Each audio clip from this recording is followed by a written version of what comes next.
Our final speaker for this session is Richard Harang. He's a principal data scientist at Sophos, where he's been for 8 years and was previously at the U.S. Army Research Laboratory. His PhD is in statistics from the University of California, Santa Barbara. Fun fact, since I had ones about the other two, but this is actually kind of a sad fact for you, Rich, because I just now remembered that I promised to bring you a jar of extract of artificial intelligence that I got at RSA this year, and I meant to present it to you here to add, because I suspect that your talk has too many legitimate things in it, and it needs some extract of AI sprinkled on it. Yeah. So next time I see you, I'll hand that over. Okay. But here's Rich. Cool.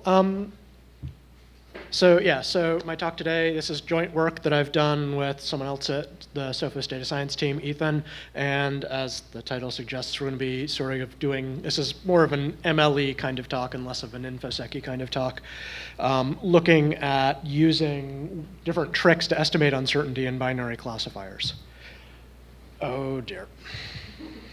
How does that? Hey, there we go. Okay, so this is the outline. I have way too many slides, so I'm just going to whiz right through this. So sort of to motivate the context of the problem, let's pretend that I am in this magical, beautiful world in which I know the exact class conditional distribution of my two features, right? I know they're both Gaussian, I know the mean, I know the standard deviation. I've got everything exact. My lord. I see some data point there, which I'm going to now scroll down to, right, at about 1.5, or at about 1/2. And I want to estimate the probability that it's in the green class. So there's two things that I can get from this. First off, it's a probabilistic decision because I have support for both the red and the green class there, right? Both of those densities have some weight at that point. And the second thing is, because I know the exact distributions, I know exactly what that uncertainty is, right? If I am willing to sort of apply some priors and commit some minor statistical sins, I can say, yeah, that's 80%. That's going to be 80% green, exactly. In the real world, we tend to have things that look a bit more like this, right? I don't know my actual distribution. I've got data that I've collected from a sample. I've computed my distributions based off of that data. Here I'm pretending I still know that it's exactly Gaussian, but I don't know the mean and the standard deviation. So now I can say, yeah, it's probably going to be green, but based on the number of samples I've taken, what those samples look like, suddenly I've got error bars around that distribution. So I know that it's probably green, but I don't necessarily know whether it's 80% green, whether it's 60% green, or 100% green. I also have, as a couple of people have brought up, this issue of non-IID data, right? So I have an out-of-world problem. What happens if I see a data point all the way to the left here, right? Naively, you might say, oh, well, that's obviously red, because all of the red is on the left. But what's the likelihood that it's really red versus something new has happened in my data, and now I no longer really know what's going on, and so I should be really paranoid about making any decision at all about that. And of course, in the real world, we have no idea what the distributional form of our data is. We've got a bunch of points, and we're trying to fit models to it that give us some sort of rough estimate about whether it should be red or green. And we have both these kinds of cases where we've got something that's sort of in the middle of our data, so maybe we feel okay about estimating a probability for it, and then way off to the side where we have no idea what's going on, right? So there's a couple different kinds of uncertainty. You can find much better descriptions of it in the literature than I'm going to give here. I'm just going to sort of give some conceptual hooks to hang it on. So the first kind of uncertainty that you can run across is called capacity-based uncertainty. And basically what this means is I've got really complex data and I'm using too simple a model, right? So I'm trying to separate this two circles problem with a straight line. You're never going to be able to do it. Your guesses are always going to be bad. So you always have a really high degree of uncertainty about what your model is actually saying. Another kind of uncertainty is sort of what I showed you up front, right? I've got this intrinsic uncertainty. Within my feature space, right, whatever data, whatever information I've been able to collect about my two classes, there's just not enough context there to really effectively separate those two classes. Or maybe those two classes are just intrinsically really similar to each other. So I'm always going to have some sort of probabilistic estimate for whether it's class A or class B. And then finally, we've got open set uncertainty, where I have a good model, I have cleanly separable data, but all of a sudden I've got red, I've got blue, and then I've got this green class that shows up, right? So it's not distributed the same as all of the data that I trained my model on. So this gives us a third kind of uncertainty that a lot of classifiers don't really deal with very well. So this is a huge area that I'm trying to compress into 20 minutes. There is tons of related work out there. I'm going to try and give an overview of what I think are sort of a set covering of a lot of different approaches to it. If I have not mentioned your favorite paper, or God forbid, I have not mentioned your paper, please do not take offense at it. I'm just trying to sort of get a grab bag of stuff that gives you an idea of what kind of work happens in this area. So I'm going to start out with really simple two-dimensional toy data because it makes it really easy to visualize these things, and then I'm going to show some work that we've done on portable executable malware data towards the end. So the first sort of class of things is sort of like a meta classifier that goes on top of, sort of gets bolted on top of a classifier, where you're computing a trust score for the classifier. So I build a classifier, I apply some sort of rule to it to decide whether or not I actually trust the output of that classifier. So if you look sort of towards the center of the plot, you can see the one cluster of blue dots, right? And as you go to the wrong side of the decision boundary, suddenly I've got a lot of red there. So I'm saying my trust region suddenly vanishes. Because it's on the red side of the classifier, but it's a lot closer to a bunch of blue points. I say, hey, this is probably misclassified. The right-hand plot is zoomed way out, so you can see that the colors didn't come through really well, but you can see that the trust score kind of reverts to a 50-50 coin flip, so it's sort of refusing to make a classification one way or the other about whether you should trust or distrust the classifier. So it kind of sort of tackles OpenSet, but it's kind of like a meta classifier. It's something that you build on top of an existing classifier. There's some really interesting work, Yaron Gal, and I'm not going to try that name, I apologize, have done work on using dropout as sort of a variational, or showing that dropout computes essentially a variational approximation to the posterior. And the idea there is you just run your model with dropout, with the dropout regularizer still enabled. So usually when you're doing testing on a deep neural network, you turn dropout off. Here you keep it on, and you just run it a bunch of times, and you treat that as a bunch of samples. And so what you see here is the right-hand plot is showing the size of the 95% credible set. So that's saying, hey, sort of what's my error bars around my point, right? If I say it's 100% class 0, is that 100% plus or minus 1%, or is that 100% plus or minus 100%? And what you can see is away from the decision boundary, you actually get essentially a trust region that's incredibly precise. And then in the middle of the decision boundary, your error bars suddenly blow up to 100%, right? So it's saying, I'm totally confident that my decision is somewhere between 0 and 1 when your two classes are 0 and 1.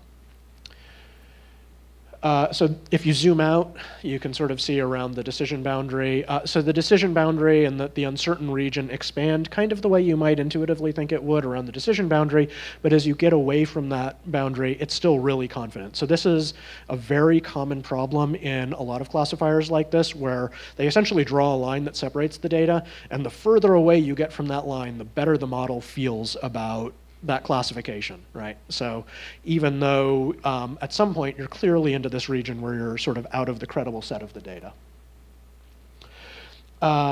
There's fitted learning. This sort of does the same thing, except it uses a bunch of softmax outputs, and it sort of says, hey, if all of these softmax outputs agree, I feel really good about the classification. If they all disagree, I'm feeling really bad about that classification.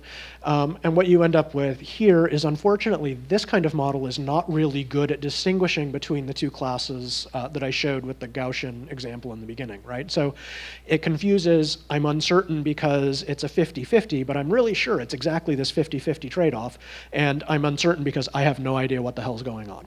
All right, and if you zoom out, you can see that it kind of tackles the open set, but along that decision boundary, it's saying exactly the same thing as if I'm really far away from the data, right? Not it's 50-50, and I know it's exactly a 50-50 coin flip between these two things, but I just don't know what my prediction should be. And then finally, on the open set problem, there's the extreme value machine. This is work from my co-author, Ethan.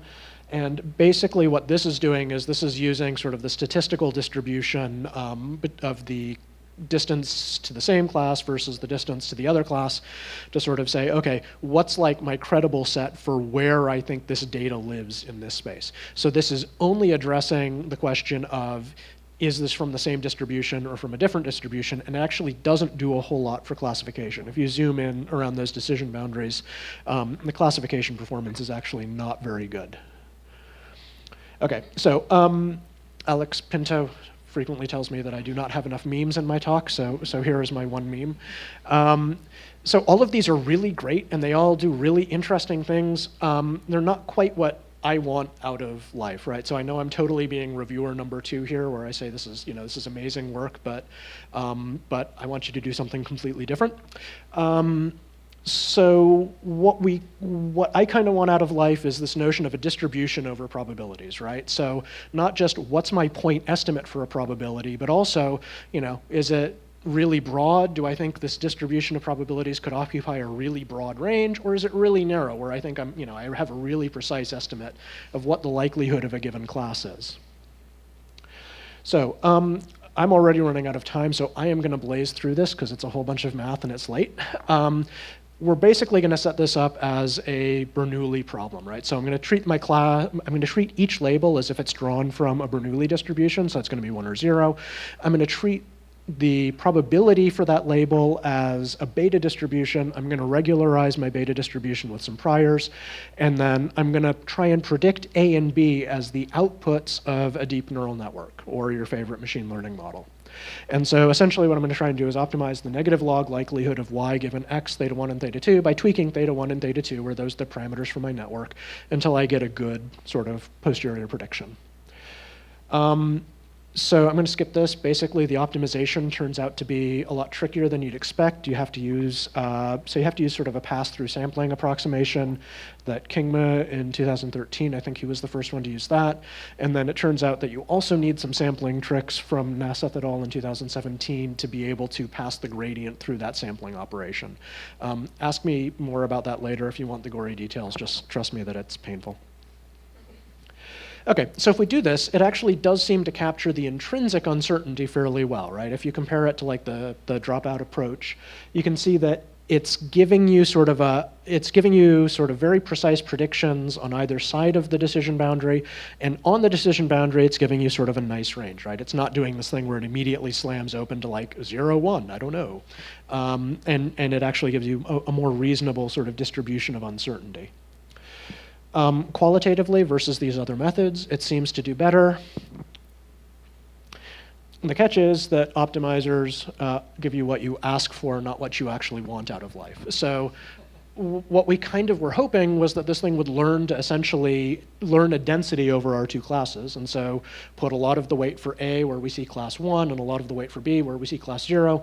And really what it does is it uses the A and B parameters to fine-tune that decision boundary, and it ignores everything else. So you end up in the same space. I'm going to flip back a slide, where I was just criticizing the dropout, the variational dropout method, for saying, hey, the further you get from the boundary, the more certain it gets. This does exactly the same thing, unfortunately. But it does give you much nicer error bars around the decision boundary. Okay, so all roads kind of lead to density estimation. We realized that, after all this time, what we were trying to do was estimate densities on our two sort of training samples, right? Our class conditional densities for our data. And so, yeah, so we used real non-volume preserving processes. Again, this is really gross math. For those of you that sort of suffered through a stats PhD program like I did, you probably remember there's this change of variables thing where if I've got something that's distributed as one distribution and then I apply some function to it, if I can compute the inverse Jacobian, the determinant of the inverse of the determinant of the Jacobian, I can use that as a rescaling factor to compute my density for my transformed random variable. Without getting too deep into the weeds, you can show that if you have a very specific form of this transformation that they work through in great detail, your Jacobian matrix is triangular, which means the determinant is really easy to compute.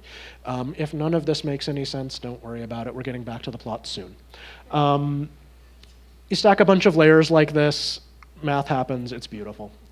And what you end up with is you end up with a density, right? So if I compute the density over my entire training data, this is a heat map where the brighter it is, the higher the predicted density is, right? And where it's black, it has 0 predicted density.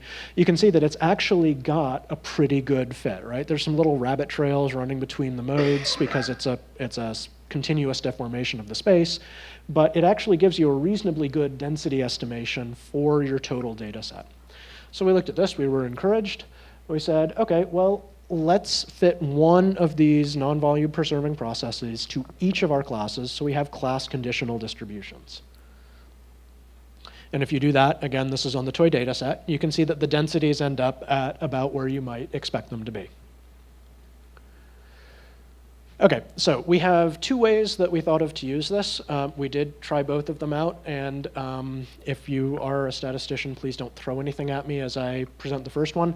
So the first one is we just say, hey, I'm going to use this density estimate as a proxy for sort of my pseudo count in my posterior estimation of my beta distribution.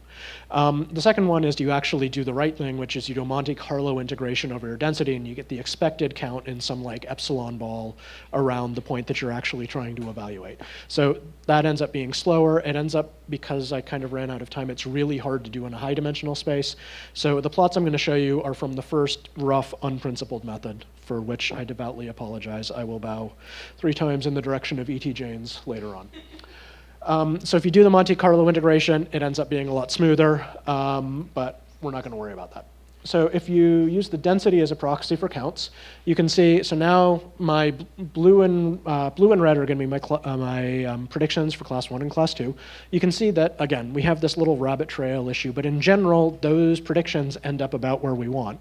The right-hand plot is the range of my credible set. So where it's blue, that means that my model is saying, I literally have no idea. The class could be 0, the class could be 1. The probability that it's class 1 lies somewhere between 0 and 1. Good luck. Where it's red, it says I'm really sure that it's either 0 or it's 1. And where it's white, it's saying it could be, you know, there's some uncertainty around it, but it's you know, we've got some sort of reasonable estimate.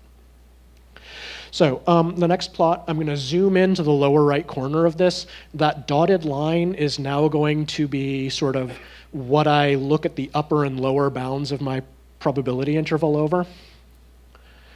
So if I do direct estimates of A and B, right, you can see that it's got some reasonably, it's okay, it's not great. There's an okay window around it, so that's my first model where I'm just directly estimating A and B. The dropout-based uncertainty, you can see sort of what I talked about, where the range around my estimate is either 0 or it's 100%. If I go down, so if I do the point density-based uncertainty, so these are based off of the class conditional probabilities, you can see it's actually doing something pretty reasonable. As I'm down at the very bottom or the very top of the graph where I don't have a lot of data points, my ranges are pretty large and it's centered at 0.5, and that's essentially the model saying, I have no idea what it is.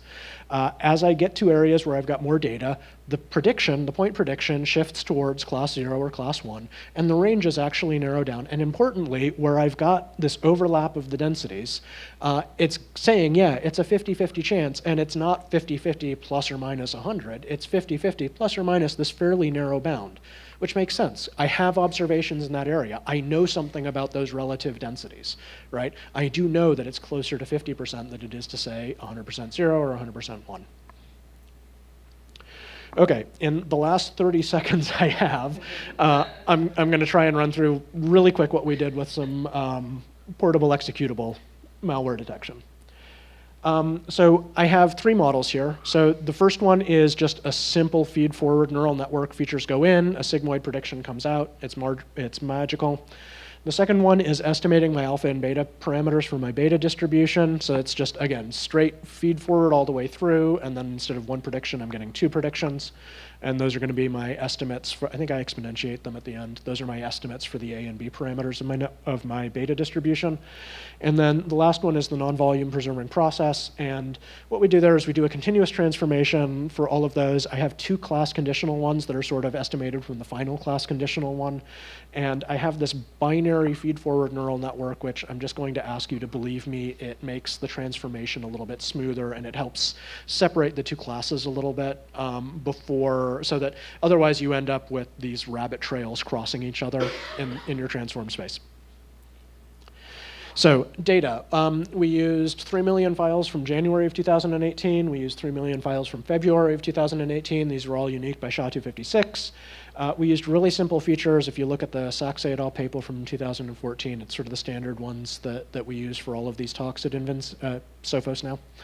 And then the labeling scheme was just a really simple, so throw back to yesterday's talk, so you probably realize why it's a bad idea, but we just used a really simple, for demo purposes, thresholding-based approach. And I'll let you all guess where we got those vendor results from. Okay, so now we're going to look at the ROC plots for our two models. So starting off, the black line in all of these is going to be the ROC that we get from the simple feed-forward neural network. I hesitate, I really want to emphasize this is not our production model. In reality, we do much better, but this is the demo model that we're talking about here.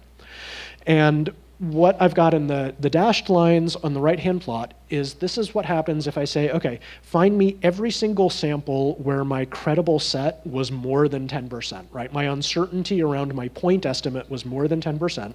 So I've got essentially an unacceptable degree of uncertainty around the classification of these points. Remove those points from the data set, recompute my ROC based on the predictions that are left. And you can see that even for the beta binomial model, which is kind of sketchy and had this issue where the further away you got from the separating hyperplane, it didn't really work quite so well. We get a nice little bump in the ROC actually under both models. Until you get to the lower false positive regions for the beta binomial, which is why we're going to move immediately on to this one where the results look a whole lot better. So now I've got three plots here. Again, the black line, that's exactly the same as in the last one. That's the feed-forward neural network. The red line is going to be the sigmoid arm off of this stacked model, the NVP model that I showed you. The blue line is a prediction that we get by using the densities that are predicted by these two NVPs coming off of the end of the model.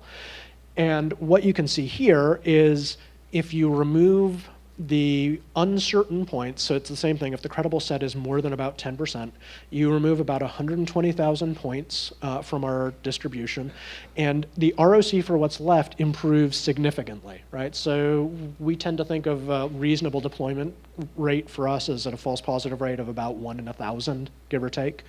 And you can see, look down to 10 to the minus third, you can see that if we use this method to filter these points out of our feed-forward neural network, we go from like a 90 or an 85% true positive rate to well over a 90% true positive rate at the same, at all the same settings.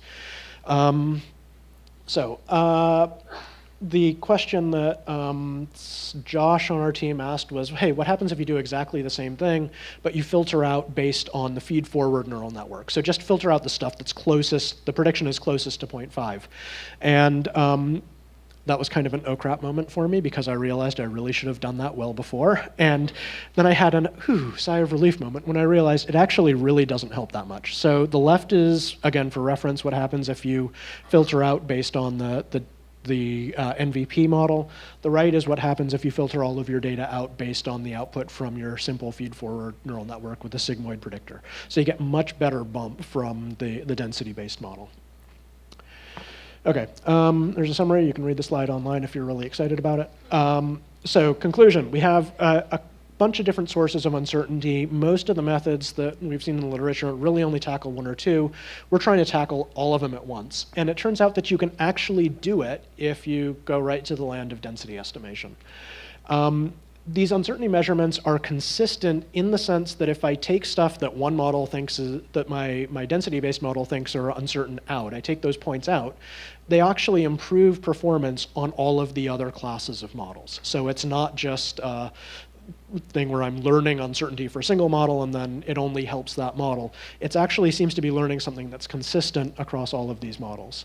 And just to sort of help boost this idea, you can't get the same bump if you only remove points that are uncertain based on this sort of conventional notion of, oh, if it's close to 50%, it must by definition be uncertain. So with that, like I said, I'm contractually obligated to show everyone this slide for just a moment, and I will be happy to answer any questions.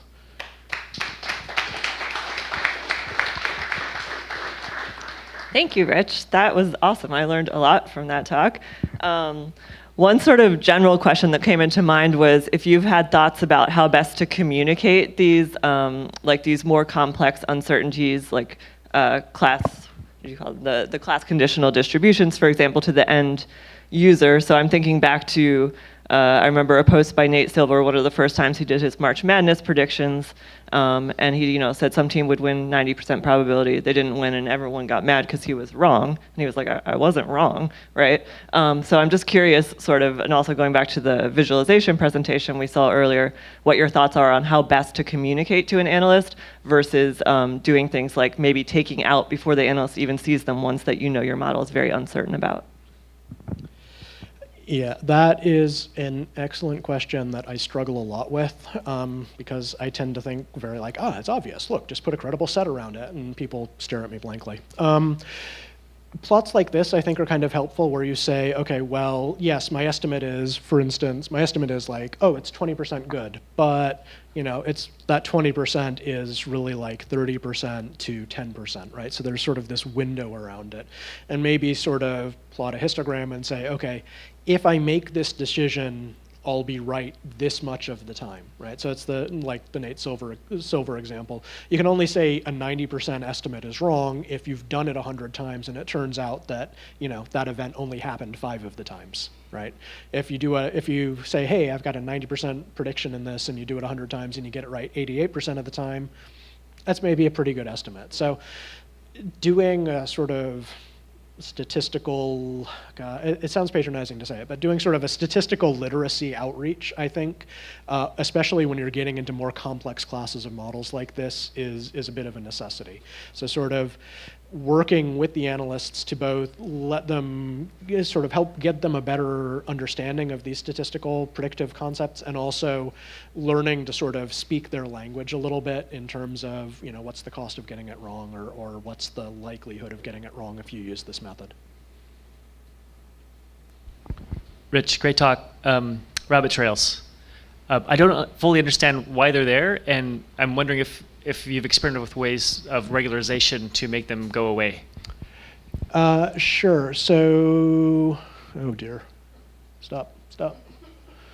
Let me find a good plot for it. Okay. So one of the things that the NVP does is it forces it to be a strictly continuous deformation in a space of the same dimensionality. And so let me flip back up to this plot, right? So you can see you've got your 2 arc data, and you're squishing it into this Gaussian distribution. So there has to be sort of something that connects these 2 disjoint distributions into the single Gaussian distribution because it's a strictly continuous space deformation.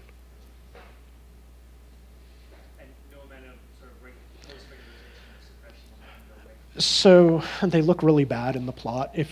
So that's kind of why I like these plots better, because they give you a better idea of what the density really is.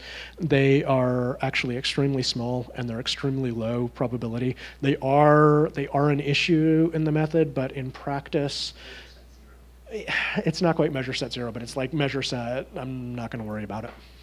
Yeah, measure set negligible. Please. Hey, great talk. This may not be the most intelligent question, but it's a Saturday. So I've heard 2 different hand-waving explanations for why adversarial machine learning works, right? One is I'm overfit a bit in a high-dimensional space, and it's not hard to find wiggles in my decision boundary. 2, it's not hard to get outside of the manifold of my training data, because again, high-dimensional space. Do you have any thoughts on how estimating these kind of uncertainties of my model might be useful in detecting adversarial attacks? So I think that this is, I personally think both those ideas about why adversarial attacks work are probably both, at least in part, correct. I think this would be much better at finding the out of distribution issue. So you'll see ones where you like show up you show an image classifier just like static, and it says, I'm totally confident that this is a panda. This kind of approach, something along these lines, I think would do much better at finding that. As far as finding sort of like weird wiggles where you've gone on the wrong side of the decision boundary, I think going back to the model trust scores that I showed in my first couple of slides, I think those are probably more appropriate for that kind of thing where you're exploiting places where the decision boundary either has a weird crook in it or it's missing a crook where there should be one. Okay, cool, thank you. So it's 2:30 now, so we actually have a half-hour break now. This is going to be a discussion break, which is very much like a coffee break, but instead of drinking coffee, you discuss words with your mouth, because we have those, we can do that. We don't actually have coffee, and we're very sorry. So we'll meet back here at 3 for the next set of talks. Thanks.